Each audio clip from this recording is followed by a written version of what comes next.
Aşgabatyň aeroportunda raýatlaryň daşary ýurtlara barýan uçarlardan zor bilen düşürilmegine degişli ýagdaýlar dowam edýär. Şol bir wagtda Türkmenistanyň migrasiýon häkimetleri raýatlara daşary ýurt pasportyny almak üçin internet arkaly ýüzlenmek hyzmatynyň hödürlenýänligini aýdarlar. Emma iş ýüzünde şeýle hyzmatlar el ýeterli däl. Hökümetçi Türkmen portaly neşri 10-njy ýanwarda çap eden maglumatynda Türkmenistanyň döwlet migrasiýa gullugynyň ýurdun raýatlaryna daşary ýurt pasportyny internet üstü bilen almak hyzmatynyň el ýeterlidigini dikkatine yetirýänligini habar berdi.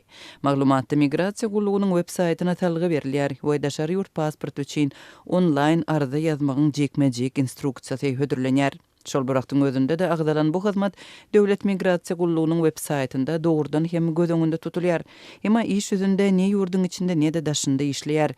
Finançyklaryň aglabasynda bu sahypa asla açylmaýar. Emma habarçylarymyzyň biri sahypany açmagy başardy. Ýöne ol arzany soňuna çenli doldurup bilmedi.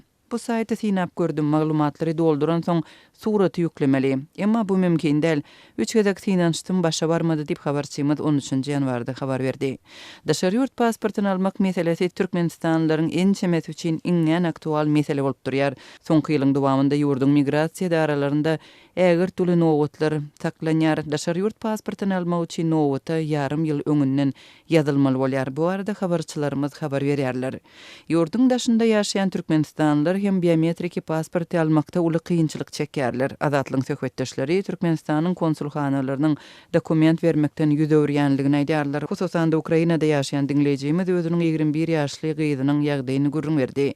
Meniň gyzym henidim Türkmenistanyň raýaty bolup dokumentlerini düzgünleşdirip bilmeýär, sebäbi onuň daşary ýurt pasporty ýok. Türkmenistanyň Ukrainadaky elçixanasy daşary ýurt pasportyny bermeýär. Olar özlerinde biometriki pasportlary taýýarlamak üçin enjamlaryň ýokdugyny aýdýarlar. Ukrainanyň migrasiýa gullugy bolsa daşary ýurt pasporty bolmadyklaryň dokumentlerini sağlap bermeýär diýip efirde adynyň tutulmagyny islemedik dinleýijimiz 11-nji ýanwarda habar berdi.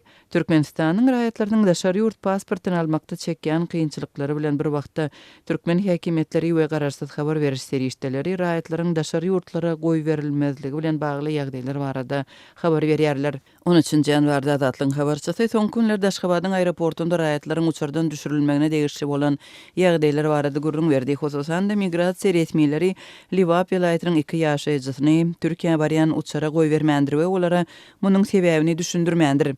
10-njy ýanwarda Türkmen News neşri Aşgabatyň aeroportunda Türkiýanyň howa ýollarynyň Stambula barýan uçurundan 30-dan gowrak Türkmenistanlynyň şol sanda saglygyny bejermek üçin barýan ýolagçylaryň düşürilendigini habar berdi. Bu ýagdaý 10-njy ýanwarda bolupdyr. Maglumata görä soňky bir hepde goly wagtyň dowamında ýolagçylar uçurlardan köpçüliklerini düşürilýärler we günde adamdan 10 kadym ýurdun daşyna gidip bilmän galýar. Aeroportyň işgärleri munyň sebäbini düşündirmeýärler.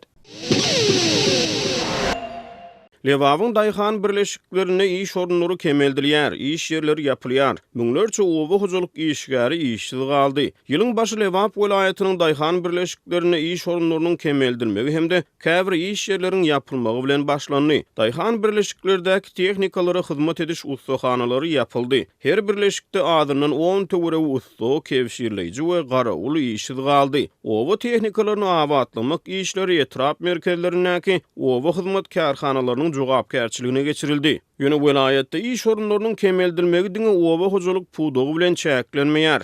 Bularyň jekme-jekligi barada Azatlyk radiosynyň Lewaply habarçysy 14-nji ýanwarda habar berdi. Onuň maglumatlaryna görä Lewawyň daýhan birleşiklerini tehnikalary awatlaýan ustahanalar ýapyldy. Müňlerçe raýat işsiz galdy diýip Azatlygyň habarçysy aýtdy. Onuň tasdiklamagyna görä welaýatyň çağalar waglaryna da iş orunlary kemeldilýär. Lewapda en çeme çağalar waganyň terbiýetçileri ozalam 0,5 we 0,25 stavkalyk ujuýupsyz girdeji çeşmelerinden mahrum edilip başlandy. Olaryň iş orunlary kemeldilýär. En çeme çağalar waganyň ýapylmagy raýatlary kyn ýagdaýa saldy diýip habarçy Lewapdan habar berdi. Ýöne welaýatda iş orunlarynyň kemeldilmegi munyň bilen hem çäklenmeýär. Fevral aýyndan başlap döwlet binalaryna kaçygar, ýagny ýyllyk sistema jogap berýän işgärler aýrylyp inneden beýlek bu wezipeler binalaryň garawullaryna tabşyrylýar diýip habarçy aýtdy. Lewawyň daýhan birleşiklerine owa hojalyk tehnikalaryny awatlaýan ustahanalaryň ýapylyp iş orunlarynyň kemeldilmegi Türkmen hökümetiniň ýurdun owa hojalyk pudugyna reformalary amala asyrýanlygyny gaýtalaýan wagtyna gabat gelýär. Türkmenistanyň ýylatyň köp bölegi oba hojuluk pudugyny işleýär. Bütün dünýä bankynyň 2015-nji ýylda çap eden hasabatyna görä, ilatyň iş bilen üpjün edilen hasaplanýan böleginiň tasýarysy ýurdun oba hojuluk pudugyny zähmet çekýär. Ýurdun oba senagat toplumunda iş ýerleri kemeldilip, kärenetçilerin ýerleri ellerinden alınýan wagty 13-nji ýanwarda prezident Berdimuhammedow oba hojuluk resmiýetleri we vilayet häkimleri bilen iş maslahatyny geçirdi. Maslahatda vilayetler boýunça 2020-nji ýylda oba hojuluk ekinlerini ýerleşdirmegiň meýilnamasy tasdiklanyldy.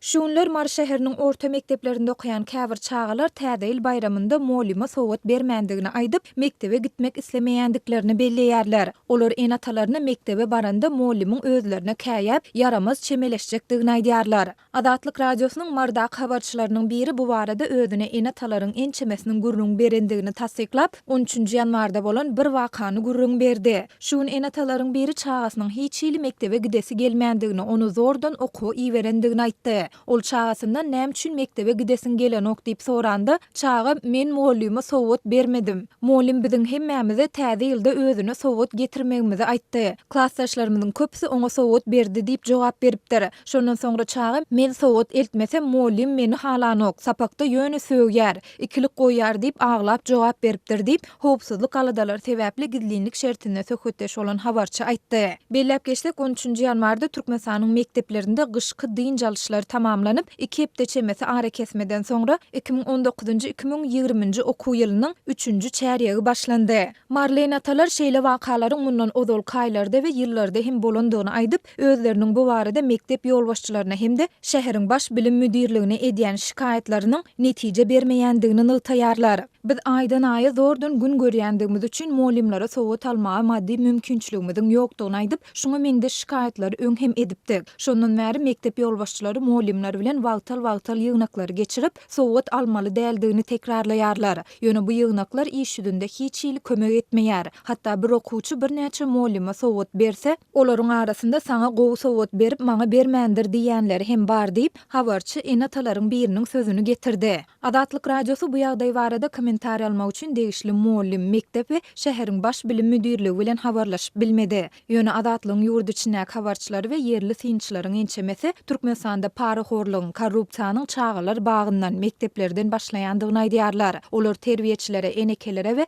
molimlere sowgat bermeýän çağalaryň dürli basyşlara, şol sanda kemsitmelere sebäp bolýandygyny belleýärler. Gyrgyzstandaky çağalaryň hukuklaryny goraýanlaryň Ligası adly jemgyýetçilik fondunyň direktori Nazgül Turdubekowa çağalara edilýän basyşyň, kemsitmelerin ilki bilen olaryň okuwuna, soňra-da öz hukuklaryny gorap çykyş etmek başarnyklaryna yaramaz täsir ýetirýändigini we gelecekde de bu problemanyň çuňlaşýandygyny aýdýar. Если учителя нарушают их права, то есть оказывают психическое давление, оставляют, оказывают давление, то дети чувствуют себя бесправными, униженными.